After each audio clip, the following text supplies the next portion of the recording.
Hey Queen, je ne suis pas mort. Je suis toujours là. Je serai toujours là. Non, en fait, la vie, elle a bien changé. Et ça m'avait beaucoup manqué de ne pas parler parce que j'aime vraiment ça.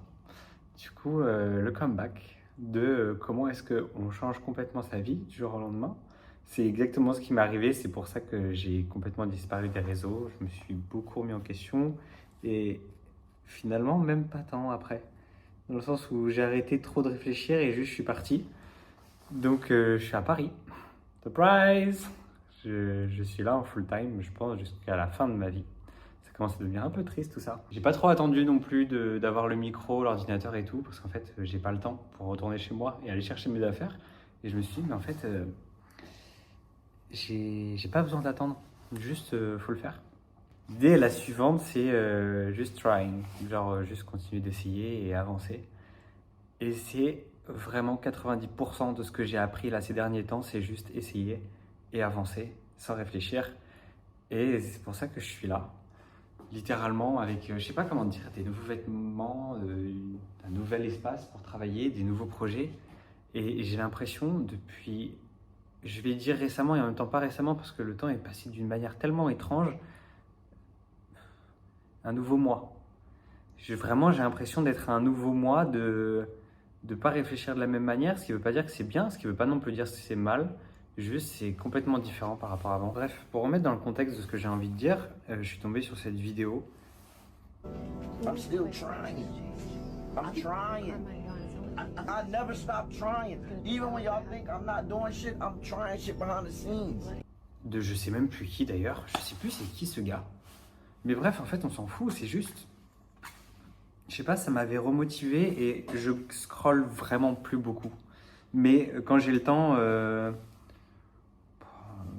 c'est génial en fait de me dire putain, mais en fait j'étais à là. Les dernières fois que j'étais en train de scroller dans ma life, j'étais littéralement quelqu'un d'autre, avec une autre vie, une autre manière de penser, une autre manière de réfléchir le monde. Et ça m'a fait tellement bizarre et tellement étrange. Et pourquoi? Parce qu'en fait, comme dans cette vidéo de ce mec-là qui est un musicien, eh ben, j'ai essayé. C'est que je me suis pas arrêté.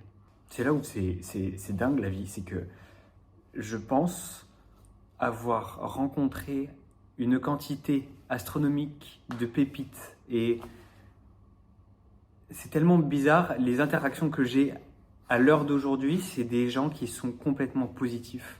Des gens qui essayent et qui ne se posent pas du tout de questions. Et en fait, j'ai l'impression d'arriver à décortiquer un peu leur méthode de pensée pour en arriver à passer d'une idée en tête jusqu'à un projet final. Et quel qu'il soit, que ce soit dans la musique, que ce soit un projet entrepreneurial, que ce soit un projet de vie, vraiment une carrière complète, comme ça peut être juste aussi une activité. Et même juste aller faire ses courses.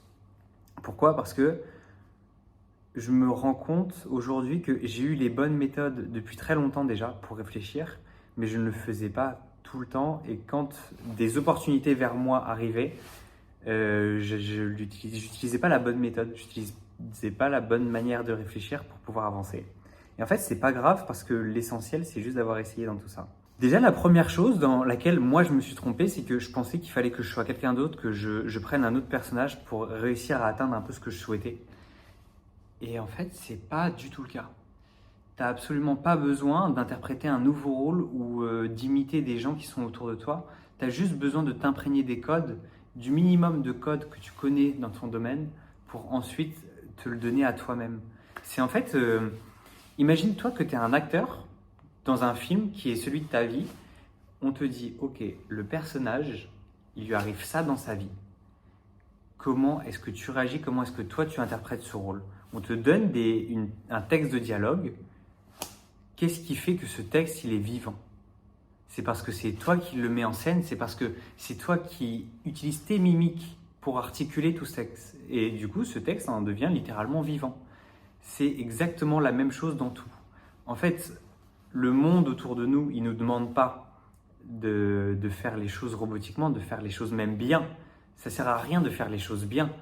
On veut juste que tu mettes de toi, de ta personne dans cet univers, ce projet, cet amalgame de choses. Mais on te demande juste ça pour ensuite soit acheter, soit accepter, soit aimer un projet, soit même juste que le monde fonctionne. C'est tout bête, hein, et ça paraît complètement fou, mais c'est le cas. Pour remettre un tout petit peu de contexte, c'est que quand je suis arrivé à Paris, j'ai pris un CDI, et quand je suis parti, j'avais tellement peur de ne pas me faire d'argent, et je venais d'arriver dans cette ville, je venais de quitter mon CDI, je me suis dit, mais en fait c'est la merde, hein, un loyer ici, c'est ultra cher, manger c'est ultra cher, comment est-ce que je vais faire juste pour pouvoir ne serait-ce que survivre, juste payer mon loyer, parce que vraiment c'était une somme astronomique.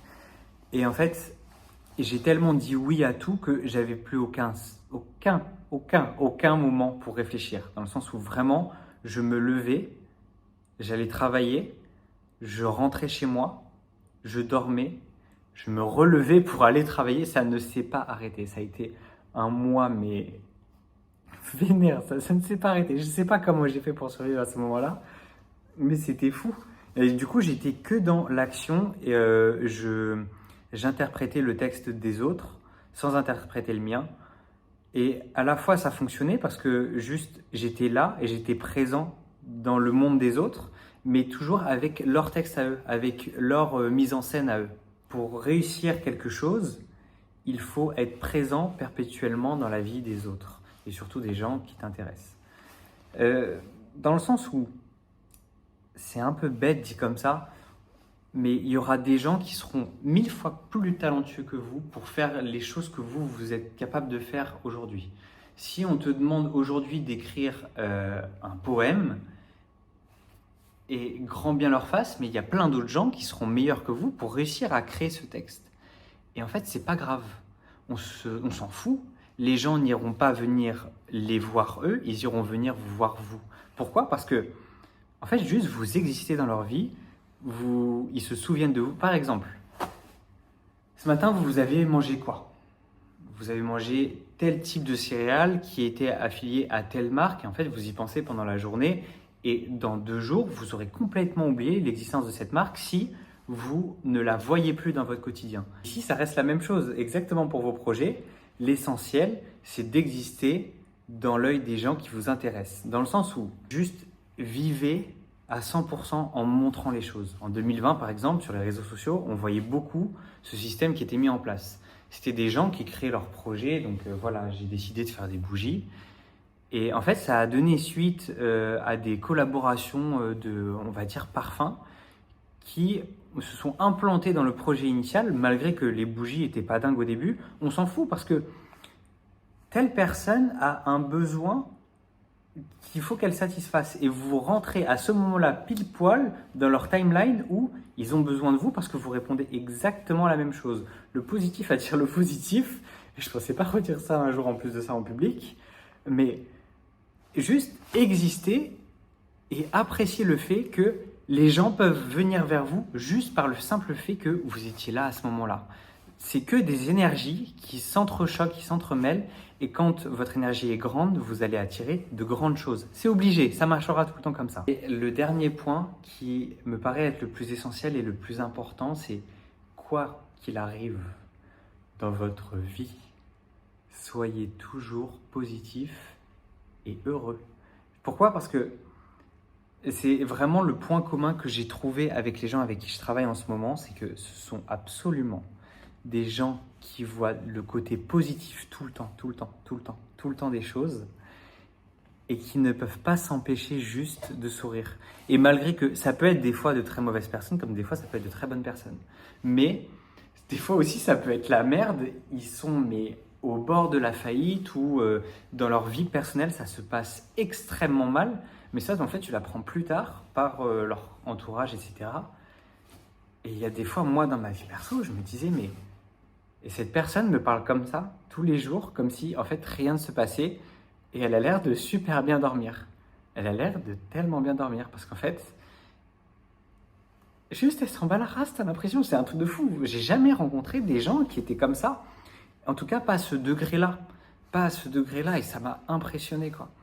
Et c'est pas bien ou mal, c'est juste que ça montre une chose qui est importante, c'est que quoi qu'il arrive, vous serez prêt si jamais on vous fait une proposition que vous ne pourrez pas rater, ou en tout cas vous faire avancer vers un objectif que vous vous êtes donné d'atteindre à un moment ou un autre. Vous aurez toujours besoin de monde, donc le meilleur repos, c'est de se reposer sur les gens qui veulent vous aider. tout cas, je ne saurais pas comment développer plus cette partie-là parce que c'est encore très changeant dans le temps. Dans le sens où, en fait, si ça se trouve, dans 2 semaines, je ne vais pas être d'accord avec tout ce que je dis. Mais je pense que le dernier, il a vraiment une valeur qui ne bougera pas. Et je l'espère, hein, si ça se trouve, vraiment, cette vidéo va très mal vieillir, surtout cette partie-là. Mais le côté bonheur et tout ça, j'ai jamais rencontré quelqu'un de négatif, ou en tout cas dire du mal des autres, de soi-même, ou être inquiet, être angoissé, réussir. Réussir dans quoi que ce soit ses projets personnels, que ce soit des projets professionnels, que ce soit même juste un tout petit objectif de partir en vacances. C'est tout bête, mais vu que c'est des gens qui le réfléchissent mal, du coup, ils ne créent pas, ils ne sont pas dans l'action, ils n'avancent pas. Et en fait, ça répond juste à un besoin qui est naturel et simple, c'est la peur. Et du coup, la peur, on fait quoi? On se cache. Ne surtout pas être dans l'inaction, c'est ça le plus important, parce que même si c'est des paroles en l'air et vous envoyez du positif, je vous assure que des fois, c'est beaucoup plus bénéfice. C'est beaucoup plus beaucoup plus bénéf, comme dirait un millennials. Oh putain, je n'arrive pas à parler. C'est beaucoup plus bénéf que d'être négatif ou même de ne rien dire. Et ça, je l'ai appris aussi très vite. Au tout début, c'est une des premières règles d'or qu'on m'a donné, c'est juste donner du positif, quoi qu'il arrive. Quoi qu'il arrive. Et même si ça vous fait pas plaisir. Bon, moi, c'est mon point de vue, voilà. Je suis obligé de le vivre comme ça parce que c'est une vie que j'ai décidé de choisir aussi, tu vois. Mais il y a des gens, ce ne sera pas le cas, mais restez positif. Quoi qu'il arrive, restez positif et même pour les autres. Et même si ça ne va pas non plus. Bref, je vais arrêter de me répéter, ça ne sert à rien. Mais en tout cas, écoutez, en vrai, je vais surtout donner des nouvelles à partir de ce moment-là. Parce qu'en fait, la vie, elle a été tellement étrange ces derniers temps que je crois que j'ai besoin de le partager. Et j'ai besoin de partager ça à tout le monde. Et en même temps, je me dis, mais qu'est-ce que j'aurais à raconter? Mais le truc, c'est que j'ai l'impression d'avoir été quelqu'un de genre foncièrement changé depuis le 1er septembre jusqu'à maintenant. Genre, ça a été une aventure, mais genre inhumaine. Tout ce qui m'est arrivé, ça a été tout en trop. Ça m'est arrivé au début de TikTok. C'était de recevoir énormément d'amour comme ça, quand j'étais en 2019-2018. C'est ma machine à café qui fait du bruit, je suis désolé. Mais là, c'est encore plus gros, c'est un trop de tout. Que ce soit l'argent, que ce soit l'amour, que ce soit la famille, que ce soit les amis, que ce soit le travail, que ce soit les horaires, tout était en trop. Et ça m'a fait tellement bizarre et c'est pour ça que ça m'a vraiment manqué de faire des vidéos. Et dans un sens, je voulais absolument revenir et de réussir aussi tout ça, de réussir là exactement où je voulais aller. Je dis pas que j'en ai terminé, mais pour moi, mon rêve, dans un sens, c'est un peu atteint. Et j'aime ça, mais tous les jours, je suis heureux de me lever tous les jours, mais c'est tellement impressionnant. Je suis désolé, je sais pas trop où ça va. Et je me rends compte à quel point, putain, youtubeur, ça doit être tellement dur au long terme. La vie était tellement étrange. En tout cas, fais attention à toi. Et fais attention aux gens autour de toi. Et surtout, fais attention à tout ce qui se passe dans ta tête, à toutes tes pensées. Et aime-toi, c'est le plus important. Bisous, je crois. À bientôt.